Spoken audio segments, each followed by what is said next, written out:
to pursue our passion, to pursue our passions and dreams. I think of all the Latinas who crossed borders, leaving everything behind in the hopes of a better future. But I also think about the Latinas who grew up in the US and who have given their children both two cultures so they can have roots here and there. I think of the Latinas who have faced systemic inequities, but with immense resilience, they continue to push through to give the very best to their children in this country. And, you know, at the beginning of Hispanic Heritage Month, an article came out from the National Research Center on Hispanic Children and Families, and it listed all the ways in which Latinx family strengths and resilience contribute to the well-being of children. And we know a lot of these things from our culture. We know Latinx children enter school with strong social skills. Many are bilingual and bicultural. They have high quality parenting due to high levels of warmth and support from caregivers, are in stable households, and have parents with high engagement in their children's future. And we know this. We know Latino culture is multi-generational, which means we have strong families and receive support from extended family members, all which help children develop and learn.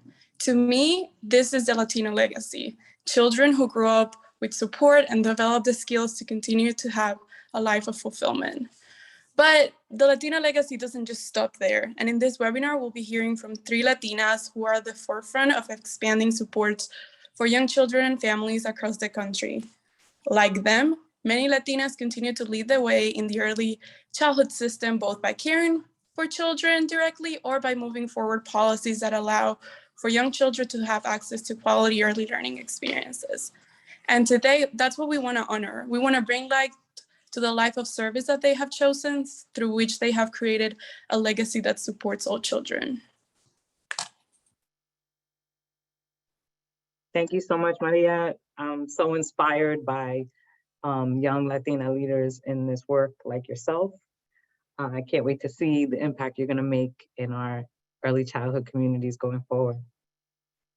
So as many of us do know, in the United States, Latinos are the fastest growing population, and a large portion of Latino families have young children.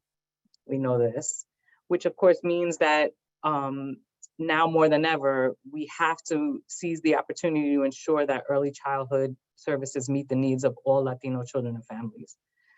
Before early childhood care and education systems were formally created in the United States, programs like Head Start or the Child Care Development Block Grant, the care for young children, fell on the shoulders of women in the communities, particularly women of color.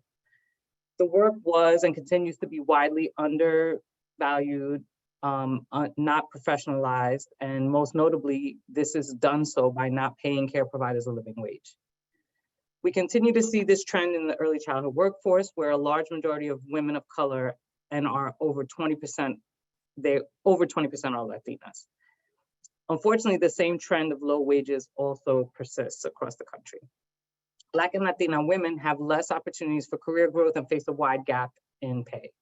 In fact, one study by one of the panelist organizations, the Denver Preschool Program, found that for educators within their network, when adjusting for setting, position, education, and experience, educators of color made $3.16 less than white educators.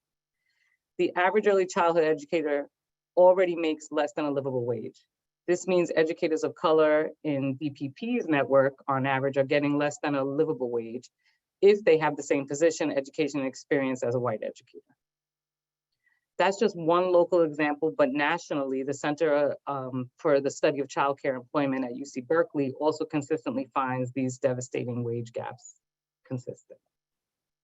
Though they may not be compensated well, educators of colors contribute to high quality environments across our country in early childhood care.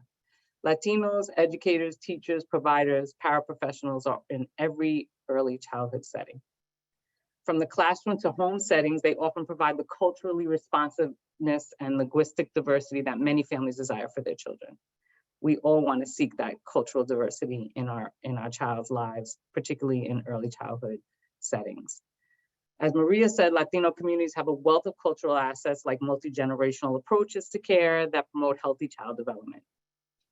It is vitally important that with such a strong representation of Latino women in the workforce and Latino families who access subsidized childcare, that we recognize the leadership of Latinas who are working tirelessly to advance policies, develop better practices, and fiercely advocate for stronger early childhood care and education systems. So now I want to briefly introduce each panelist and give them some opening questions. Senate Majority Leader Ruiz, you are the highest ranking Latina legislator in New Jersey's Senate, in New Jersey's history. You've previously served as chair of the Senate Education Committee, and you continually fight for equity in education and have expanded access to early childhood education throughout New Jersey. During your tenure, you've sponsored and co-sponsored 3,100 bills, with over 900 being enacted into law. You look surprised. They primarily focus on health and education. What impacts for childcare educators have you seen through your legislative work? Thank you for bringing up this topic and for joining such a wonderful panel of strong Latina women as we celebrate our History Month. I joke, I said any day that a Latina is sitting in a room, we're making history. So it's 365 days a year. To your question, Renee, remind me again, because I got a little sidetracked. What was it? What impacts for childcare educators have you seen through your legislative work? So we're formulating a package here, and you highlighted some of this stuff. We know that the women who are in this workforce are predominantly women of color and a lot of Latina women in this space. What the pandemic indicated to us was something that many of us who've been talking about this and work in this space, we always knew retention and recruitment have always been a difficult issue, that you cannot talk about expansion if you're not talking about making sure that the infrastructure that already exists is supported. And what does that mean? Making sure that we have the optimal facilities to grow seats in it, and making sure that we have the woman power to provide high quality care settings.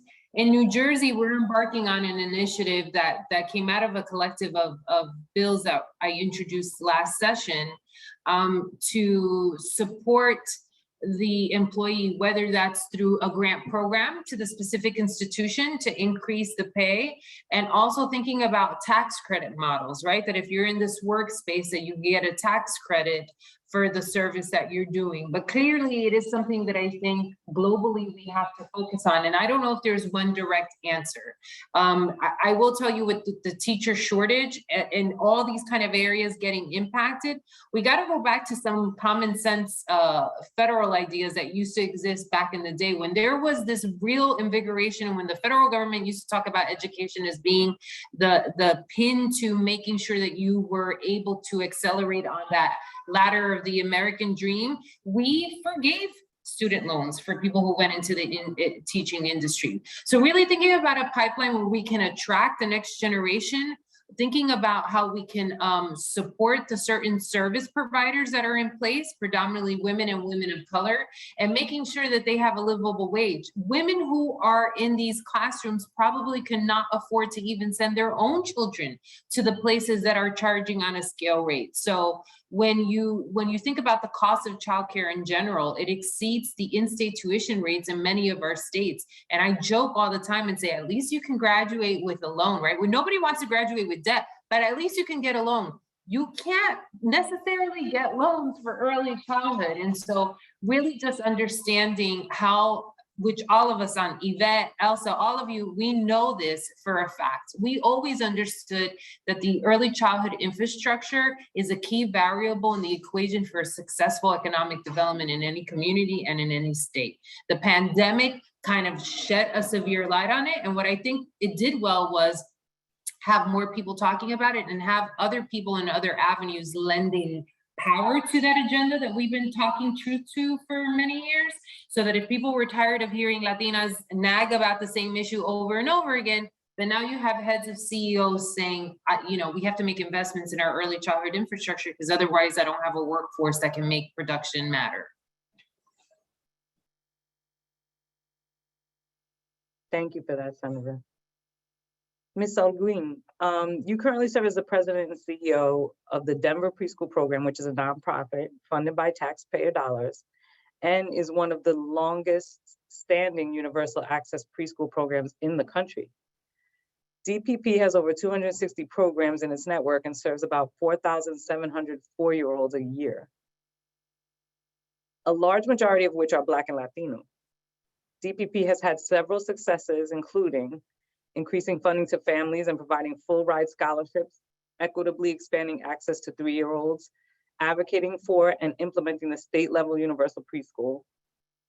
And through partnerships, you've been able to also provide extra stipends to teachers to supplement their wages. What did DPP learn about what it takes to stabilize the early childhood system for providers and families, particularly in the Latino community?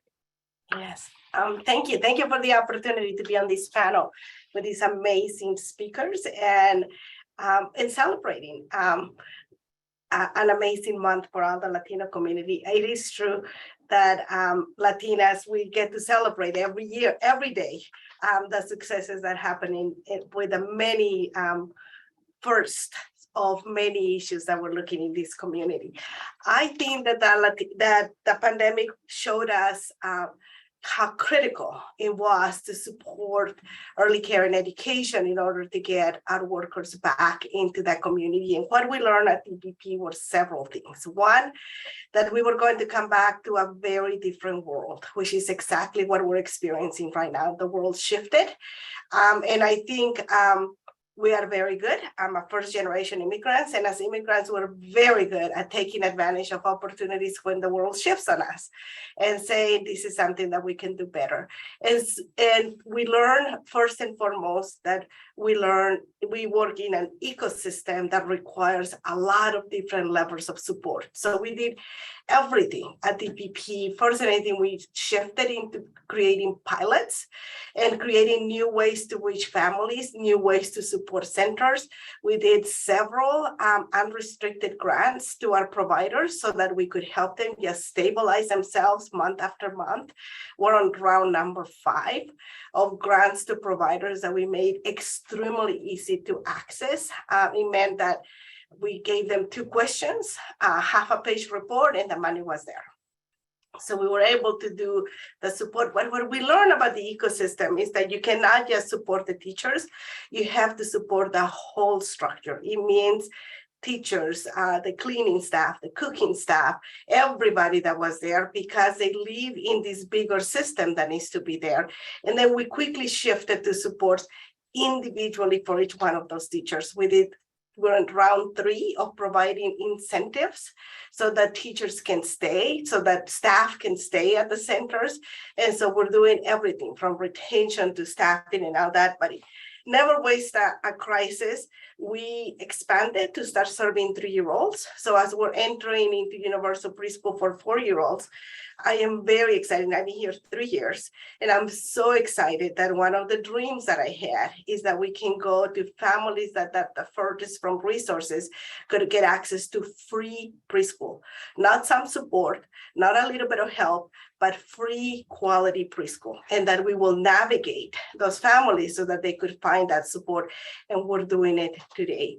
Families in Denver with an income of less than $60,000 get 2 years of free quality preschool before they exit into free full day kindergarten, which means that in Denver, our families, which are particularly Latino families in our Denver public schools, are getting 3 years of high quality education before they enter first grade. And that to me is what it means to make a shift and take advantage of all the opportunities. And we did this with scholarships, tuition support, partnership with the city, partnership with the state. And this is where we're going to be entering into this space.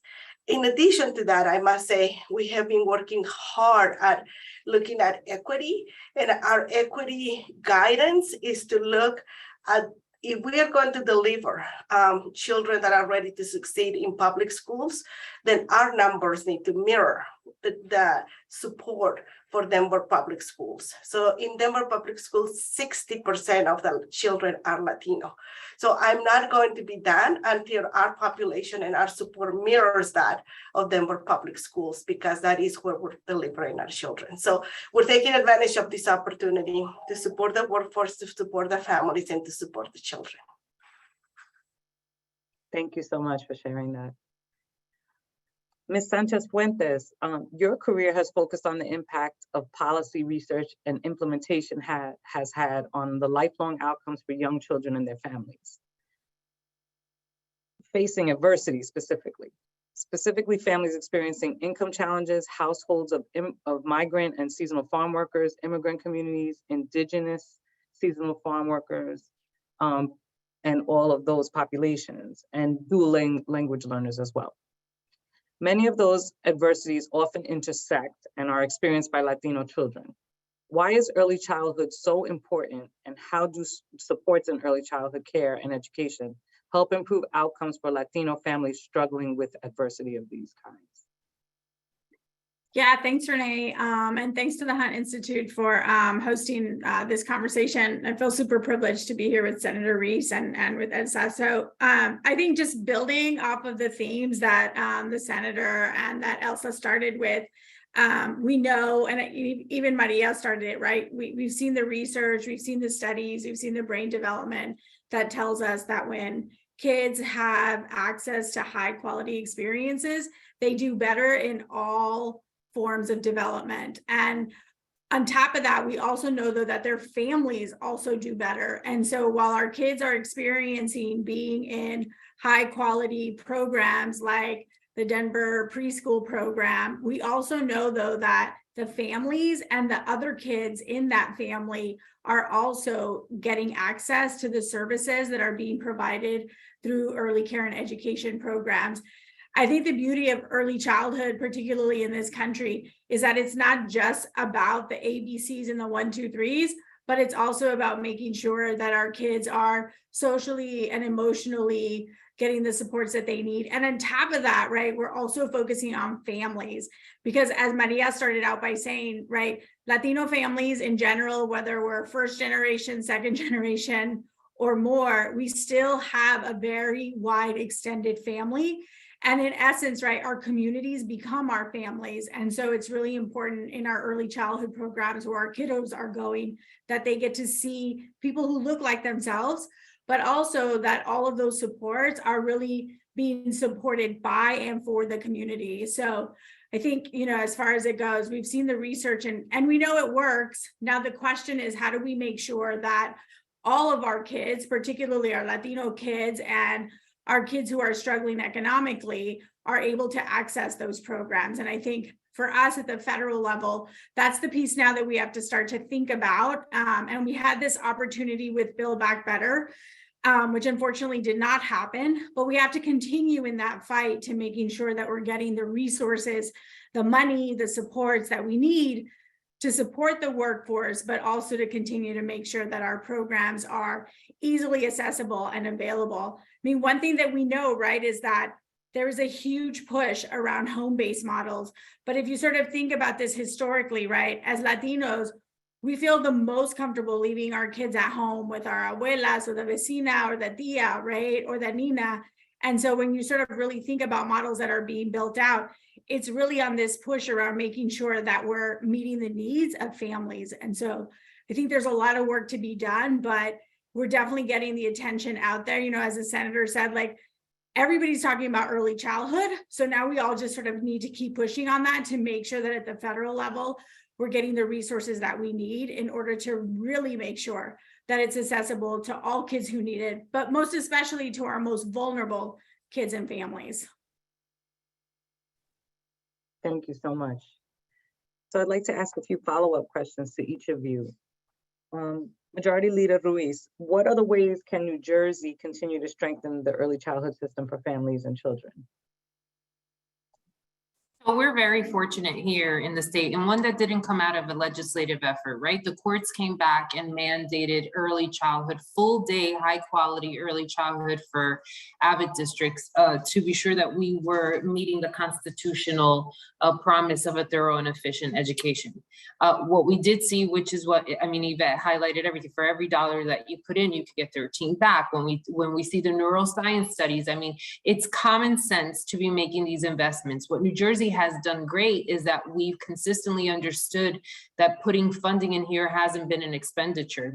It's an investment. It's one of the biggest returns you can do in your state budgets. And so we're scaling up every year. Millions of dollars have been going in to expand this so that we're meeting the needs of all children, and specifically Latino and children of color in other zip codes that perhaps get lost in the shuffle, right? Because we know that undocumented families are living everywhere. It could be a zip code that is in a high rung of an economic status, but we have, we are the ones making the infrastructure work in that town. And so those students are the ones that get most left behind because there aren't outright programs servicing these constituencies. But by making sure that we're growing programs that we know fundamentally help the academic success and outcomes of our children, and making sure that that bleeds into every single geographic location, picking up the most vulnerable students, then we know that we're going to get at the core of making sure that every child can reach their God-given potential. And so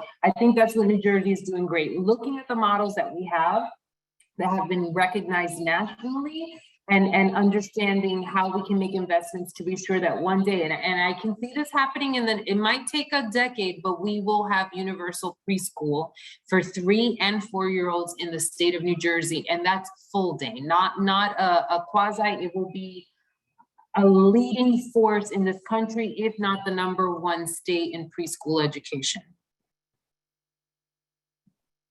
Thank you, and thank you, New Jersey. Also, we do that so then we can put pressure on the rest of the other states to get up to speed. There you go. Also, there was a question for you. They asked if you provide aftercare for the children in the free preschool program. We do.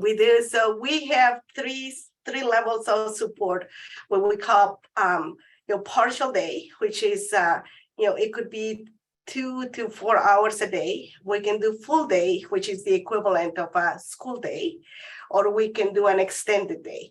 The majority of our families are in either full day or extended day. 92% of our families are in full day or extended day, which truly reflects the fact that they have parents in the workforce that need that support in those additional hours. So yes, we do. Renee, can I just jump on that to just that one thing? And I don't know if this is something that you experienced, Elsa or Yvette. When Obama was president, there was a lot of money that was into the Race to the Top model that went into the Department of Human Services, and that helped fund a lot of the wraparound services in these programs. Yes. That money dried up. It left our childcare industry really at bay, with parents and families still under the same guise of I can drop my child off at 7:30 and pick them up at 6 o'clock because that's what they need in order to pay the rent and go to work. But it left those institutions without having those resources. And so, when we think about this, it can't be solely thought from the silo of an educational day, 8:30, 3 o'clock, right? We have to think about it outside from the wraparound service standpoint. And that's why this only is not, I shared this with everybody at the last Early Childhood Fellowship that we have. States are getting super creative. And we're finding the money, and the industry has been always super creative in this space, but the federal government needs to step up and recognize that they have to make a real investment in our education infrastructure in this country, right? That going to school on an agrarian calendar when we're not a farming industry anymore doesn't make any fundamental sense and doesn't help a working family. And I will add to that comment that our funding is year-round. That means we cover them for the summer because we have young children, and these young children are not going to be staying home or have the ability to be on a part-time program during the summer. So it is like we are a year-round program, and I cannot agree more. I think the states are stepping up, the cities are stepping up. We are funded because we have money from Denver through a sales tax. We are just starting universal preschool with a tax on nicotine at the state level, but there is absolutely no way that we can provide the support that is needed without national funding. We need universal preschool from the national level in order to accommodate. We may be a model, but we need a lot more to be able to serve not just 3 and 4-year-olds, but infant and toddlers as well. Thank you both for that. And along those same lines, Elsa, or Senator Ruiz, I'm sorry, the New Jersey Universal Preschool, will it be delivered in a mixed delivery model? Yeah, so a part of the preschool package of bills that I had was precisely that, because what we didn't want to see was districts going out and getting funded to open up seats internally and then leaving at bay institutions that had been meeting the call to action before anybody was talking about, early childhood through a lens of being like a touch point for popularity. So we do have a bill that speaks to a district and its in expansion, making sure that it's collaboratively working with private providers who meet the criteria of high quality, right, and meet the expectations of that given superintendent, and so that they work cohesively together. That if in fact they have the space and they can do it, that the private collaborative has to be the first step before they ensue pursuing their own separate seats. Thank you. And Yvette, one more follow-up for you. What action can leaders take now to keep the momentum of improving and building stronger early childhood experiences for children? That's for me again? For who? For me? For Yvette. Oh, for Yvette, sorry. Okay. I mean, I'm just going to echo what the senator started with and what Elsa started with, right? I think like at the local and the state level, there's already a lot of action happening, and localities and states are figuring out how to do this on their own. I think the big thing at the federal level is that now we need to take the lessons learned from the local and the state and figure out how we're going to revamp or reform all of these early childhood programs that we have at the federal level, including Head Start, Child Care Development Block Grant, the Preschool Development Grant, which is out right now to states, right? Like there's just a lot to be learned. I think we're not taking advantage of the fact that there are some best practices, there's some lessons learned. Some states had a hard time, right? Like ramping up when all the COVID relief money came out, but states have figured it out. And so what are those lessons, and how can the federal legislation and rules be more in tune with what's happening at the local level? I mean, if you think about it, right, early childhood in this country has been defined by what happens at the federal level, and it's trickled down, but there's not enough money. So states and cities have tried to figure out how to do this. I think the other question to raise too is that in this country, early childhood education is not a public good, right? K-12 is a public good. Everybody can go to school if you want to go to public school. We're in a very different place in early childhood. We're still very much a sort of public-private market, and you have providers at the local level who have to figure out how to make sense of all of this. So, for us at Start Early, our focus is really about how do we change the systems to make it easier for states, cities, and other localities to do what they need to do to serve families. Yes, thank you. And before we move into the question and answer, and I think this is a good segue into this question, reflecting on the big picture of today's conversation, traditionally in the early childhood space, we know that key leadership positions haven't been held by women of color or by those of underrepresented communities. So what ways can participants listening on this webinar today help to empower and cultivate the next generation of Black, Indigenous, and Latino leaders in this space? Whoever wants to. I will start by saying that I think you're absolutely right. There are few of us that are Latinas in leadership, even in early childhood, which is not okay, because the majority of our workforce and the majority has been carried by women of color, particularly Latinas, and particularly immigrants for many, many years. So I think when we think about leadership opportunities, we need to look at the workforce, and we need to look at the women that are coming up in those positions, and we need to figure out how to appropriately support women that are working way too many hours to be able to figure out how to go to school. So one of the things that we have implemented at the Denver Preschool Program is to have the ability to access support system to provide not just coaching, mentoring, and scholarships, but we also provide incentives to the center and to the student. So for every class that they complete, we not only pay for the class, we pay them, because we know that that is their additional expenses that they have to cover. And we pay the center so that the center has the ability to get substitutes when they need, so that they can have the ability to proceed. This is substantial investments, but are very well worth it. And for us, we need to understand that just by giving a scholarship is not enough.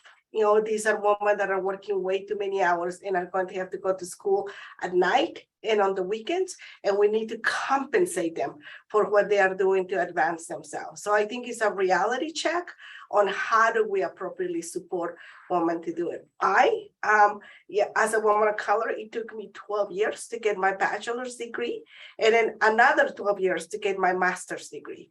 And this is, I'm not an exception. This is the reality of how we go through this workforce to be able to do it. So it's long-term and substantial support that is going to be needed, and it's worth it.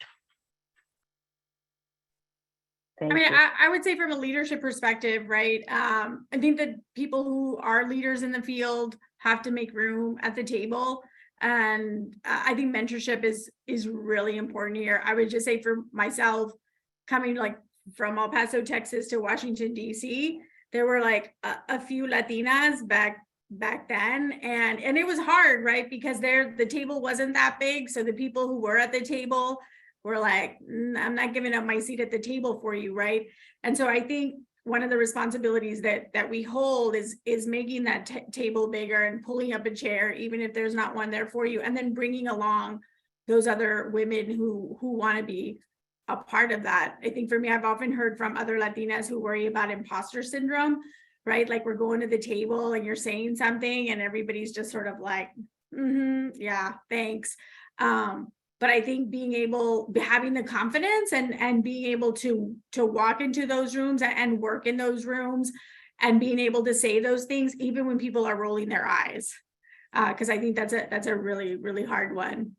But being the only one sometimes in these spaces, everything that you're talking about, Yvette, happened. And I suffered imposter syndrome. I got elected and I bought all these suits that I thought like, oh, I have to look at, oh, blah, blah, blah, blah.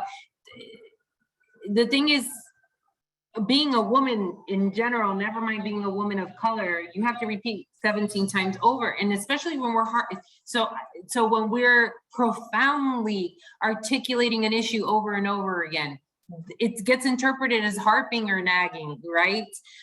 So two things to your questions. What can we do? Obviously, we have to build a bench, because as much as we would love to see people make room for us at the table, we're going to be on the menu if we don't build a bench and shove the door down and make sure that we're seated at the table. That's number one. The way constituencies can help do that for us is, of course, registering to vote. That's number one. Doesn't matter what party, register to vote and make sure that if you don't see yourself in elected spaces, that you seek individuals that will advocate for you, or that look like you, or that will protect what it is that you feel that's at your core value of improving your quality of life for you and your children. Being in an elected space, my responsibility to understand that I'm standing on the shoulders of greatness, and that I have to bring, even begrudgingly sometimes, people who don't want to be into the space, bring them up into the fold with me, so that they're getting that kind of experience and ability to express leadership in those spaces. But the most important thing also is not so much to solely have us in elected spaces, but if we're going to want to get to the finish line with a fight, let's say, for instance, universal preschool, federally mandated all over, whatever it is making sure that we validate the need for this through personal experience. And I saw this hands down. So the pandemic did it.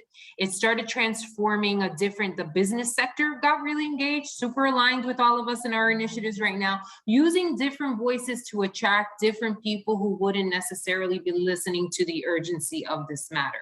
And then putting mothers before elected officials to explain the day-to-day need and the struggle for what this is. Nobody cannot deny that human interaction or experience, and that supports laws and policy in a way where no matter how much I'm passionately articulating, harping and or nagging on the issue, that someone who is saying, I have a second child, my husband is working the overnight shift, I have to get on 2 buses, drop off at 2 different schools, pay this amount of money. I'm making the decision to stay home instead of me actually being in the workforce.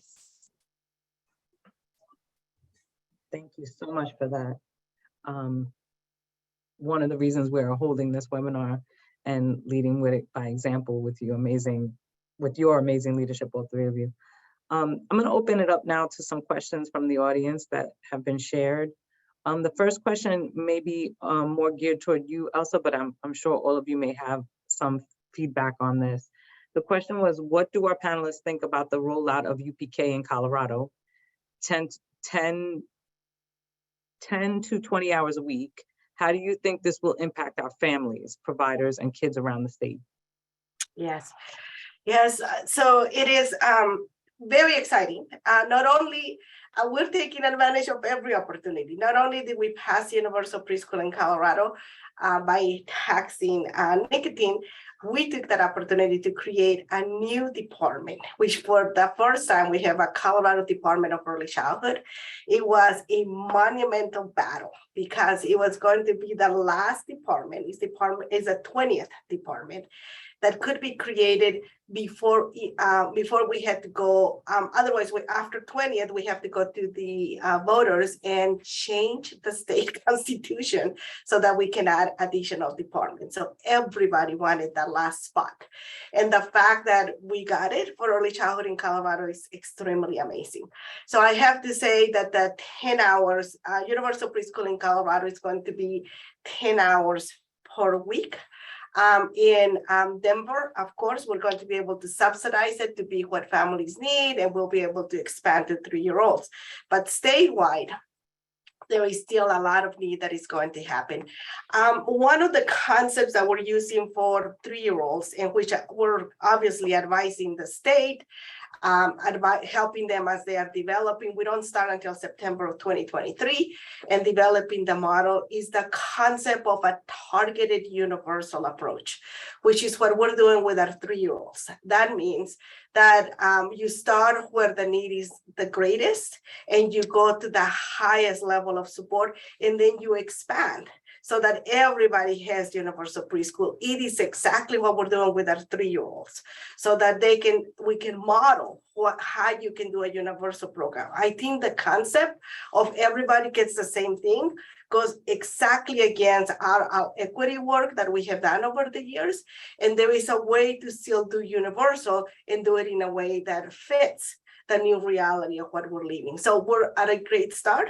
We have a lot of ways to go, and we're not going to be able to do it with just state funding. So I am also working hard with Senator Bennett and Senator Hickenlooper, and helping them, coaching them, supporting them, having them meet with parents, providers, teachers, and doing town hall meetings to say, you gotta pass universal preschool at the national level. There is no way we're going to get to the funding that is needed to support what has been neglected for so many years, and we're barely catching up. Thank you, Elsa. Another question shared, Yvette and anyone else that has some insight. Could you speak to the experiences of young children and families of migrant agricultural workers? Sure. So I think, we in this country through the Head Start program fund early care and education programs for migrant and seasonal Head Start. And we also fund programs specifically for American Indian, Alaska Native children and families. So for us, to me, if you don't know about migrant and seasonal Head Start, it's really a really important program. It's got a lot of flexibilities as it relates to everything we've talked about here today. It's not a program that's 9 to 5. It actually is a program that is 12 to 16 hours a day, depending on the needs of families. And it does run during different times. Again, it's all based around what is it that families need. It's also a prenatal to school entry program. So you are actually serving pregnant women, and children are allowed to stay in the program until they move on to kindergarten. So it's a really important piece. We still have a long way to go. There are still a lot of people in this country who think that your food just comes from the grocery store. So I think it's always important to understand, like, where do all of these things that make our lives so much easier come from, and who's actually doing that hard work, and how are their kids being impacted. I saw another sort of question on there about the Mary Poppers paper, which I have not read recently, but it sort of all leads back to the historical pieces, right, of how we have treated immigrants and others who are not white in this country. And then really, how do we use federal resources and influence to at least try to create programs that support them? I would say Migrant and Seasonal Head Start, it's got a ways to go, but it is a model for how we want to serve kids and families in this country in a way that meets the needs of the kids and the families. Thank you so much for that. I just like to throw one more question out there. We know that Puerto Rico was hit by Hurricane Fiona and left many without basic resources. And there's been some residual effects since Hurricane Maria 5 years ago. This isn't the first time, clearly, that natural disasters created havoc, leading to migration from Puerto Rico into different states. In what ways can we support Puerto Rican children and families as they navigate new spaces or the new normal on the island? So in New Jersey, post Hurricane Maria, the governor did an executive order, and we did a lot of pieces of legislation, whether it was recognizing licenses for parents who had gotten different licenses on the island, and saying it's okay, you can use it here for work. Just now, 3 Puerto Rican state legislators sent a letter to the administration, which I'm sure, because this administration has been very a partner in the progress of Puerto Rico, to make sure that when families are coming in, that we don't create more obstacles. We know that they could be missing documentation, and just making, eliminating the levels of bureaucracy, whether that's enrolling a child in the public education system, looking for housing and or benefit and resources. And so that's at least what we're doing here, is sending out that kind of messaging. More importantly, to the federal government, to recognize the responsibility that if in fact we are a territory, that this country is responsible for the outcomes of what's happening on the island, and that we are on multiple digit day, and there are still communities without running water and electricity is an abomination to the testament of this nation. Sorry. You struck a chord. Yeah, I would just echo the senator's sentiments and emotions. I think it's pretty bad how we're reacting as a country. And while you definitely don't want to make distinctions, right? There are distinctions in sort of how services and support is provided on the mainland, and then what happens in PR. And so I think we just all have to keep pushing on that, because it is an important piece to understand. And it also goes, again, back to sort of our historical context, right, of why we're reacting the way that we are reacting as a nation to Puerto Rico compared to what happens in Florida or California or what, other parts of the country. So I will say this, though, being in Head Start for many, many years, I'll tell you, teachers coming out of Puerto Rico are some of the best teachers that we have. And they can teach like out of a paper bag, y'all. Like, they don't need a fancy curriculum or any of that. And we know that after Hurricane Maria, that while many of our Head Start programs did have to shut down, we know that those teachers took all of those skills and knowledge and love that they have, and they figured out a way to provide services for kids and families. And we know that that's happening again now, with or without light. And so anyway, it's a huge asset, and we as a nation need to really come to terms with how do we support and access that, but also making sure that kids on the island are getting what they need, kids and families. And it's a personal chord for me too, Senator, so for my family in Humacao. Well, can I just, because we struck this about systems that need to be historical perspective and systems. When you think about, so when we talk about a federal approach to this, and this is no disrespect to any other state, we also have to have the federal government understand that you cannot reimburse, let's say, for instance, lunch programs at the same rate everywhere across the board, which is so low. It costs so much more to live in certain areas than it does in others. So recalibrating those systems so the state is actually getting supports.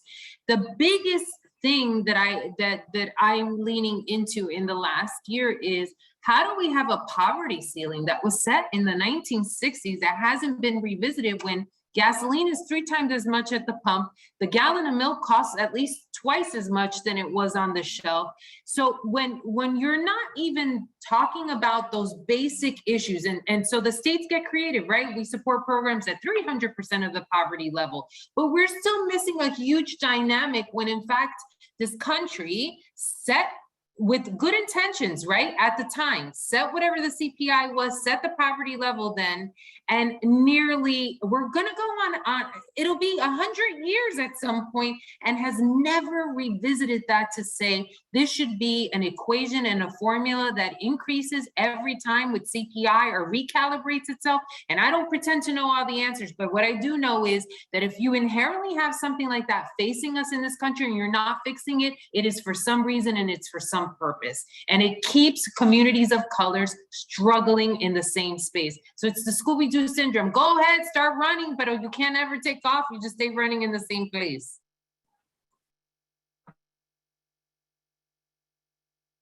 Yes, I think that deserves an applause. So we always like to end on a positive note. So as we wrap up this session, I'd like to pose one last question to each of you, asking you to provide a brief 1-minute response, if you could. What do you want your legacy to be in the field of early childhood and education?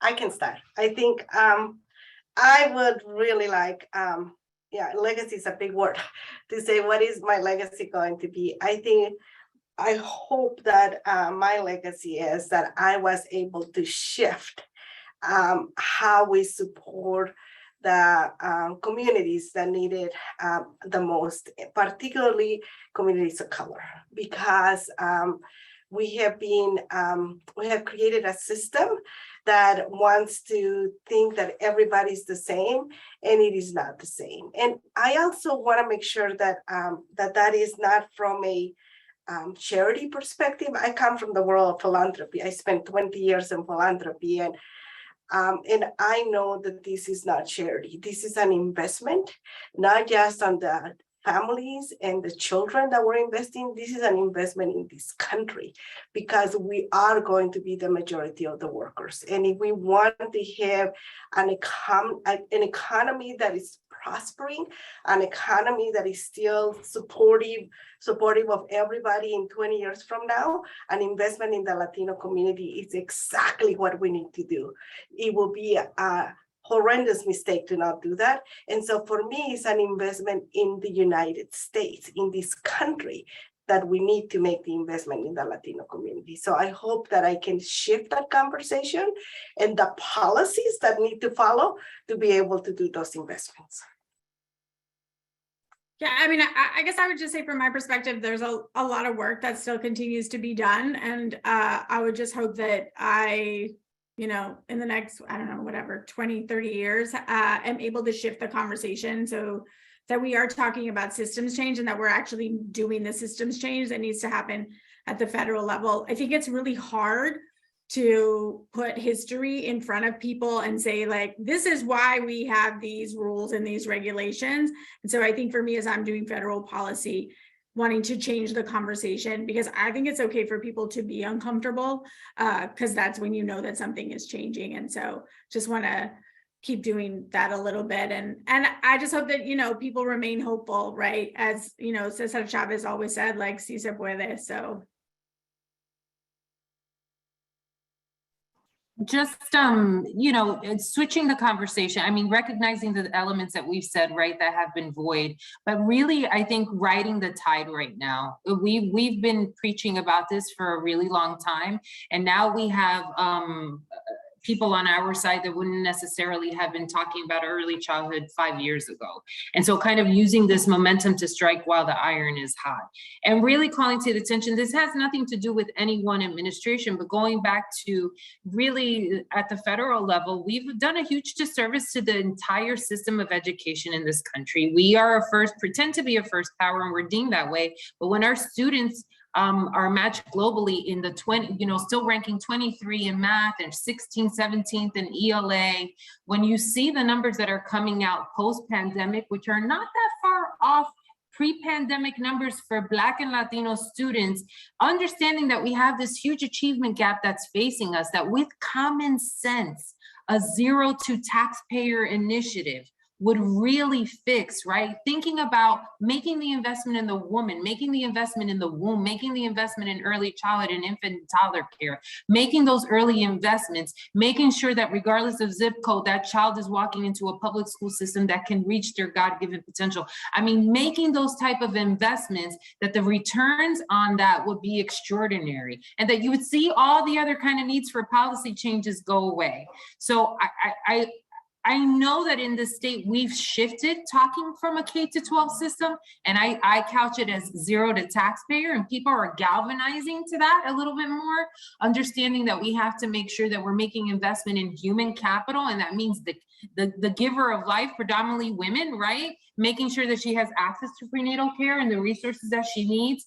That New Jersey is now a leader under a bill that I drafted, that they will have a visit from a medical professional when the infant is home to check in on them and the child.